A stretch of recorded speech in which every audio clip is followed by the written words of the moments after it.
All right, let's tackle a huge question for anyone living in or thinking about Dhaka. How in the world do you navigate its property market?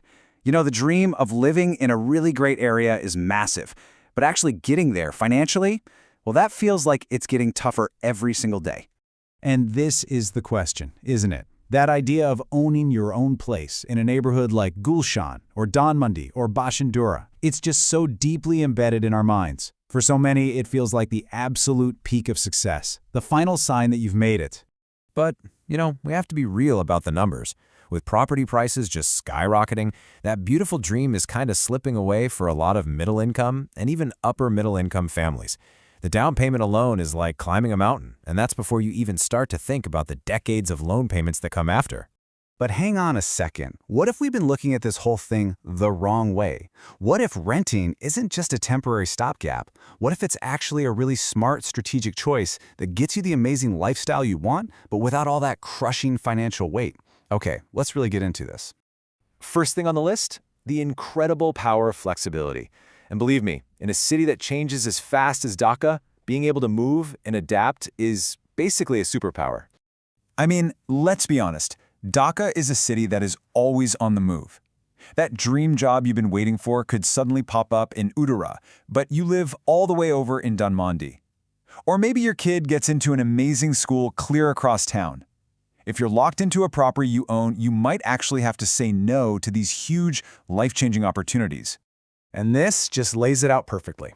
As a renter, moving is, well, it's pretty simple. You give your notice, you back up your stuff, and you're on to the next adventure. But as an owner, oh man, you are staring down the barrel of a long, stressful process of finding a buyer, dealing with agents, and just drowning in paperwork. Renting literally buys you freedom. Okay, so let's move on to the second major benefit, and this one is a biggie, the financial logic. This is where renting in a premium area starts to look less like a compromise and more like an incredibly savvy move. Now, what's so fascinating here is the sheer size of the gap this reveals. Just take a look at the estimated cost to buy versus the average monthly rent in places like Gulshan, Bashundhara, and Dhanmondi. The difference isn't just big, it is absolutely massive. Let's just put a number on it to really let it sink in. Buying a good-sized apartment in a prime location like Gulshan could easily set you back 5 crore taka. I mean, that is a monumental amount of capital to have locked up in a single asset. But to live in that very same area, you could be looking at a starting monthly rent of around 80,000 taka. So by renting, you get access to the exact same location, the same security, the same community, all for a tiny fraction of the upfront capital. So this brings us to the really crucial question. What could you do with all that money you didn't just pour into real estate? You could finally start that business you've been dreaming about, you could invest in your kids' education, build a smart investment portfolio, or heck, just enjoy the peace of mind that comes from having a really healthy savings account. Your money stays flexible, it stays working for you. Yeah, this chart really says it all, doesn't it? The cost of buying in any of Dhaka's top areas is just astronomically high, while renting keeps your financial commitment way, way lower. It's such a clear picture of why renting can be a really powerful financial strategy. But it's not all about the money. There is another huge benefit. Escaping the constant stress and all the responsibilities that just come standard with owning a property. Just look at this comparison. It's like two different worlds. On one side, the renter gets peace of mind. A major repair comes up, well, that's the landlord's problem. Long-term debt? Nope. But on the other side, the owner is dealing with constant stress, unexpected bills popping up, and of course, decades of loan payments. Seriously, think about it. As a renter, you are not the one lying awake at night worrying about a sudden plumbing disaster, or a broken lift, or paying property taxes, or those relentless loan repayments. And a lot of these premium rentals even come as furnished apartments, which saves you the massive headache and cost of buying and moving furniture. You can literally just walk in and start living. When you boil it all down, renting frees up your mental energy. And in a city as demanding as Dhaka, that time and peace of mind you get back, that's priceless.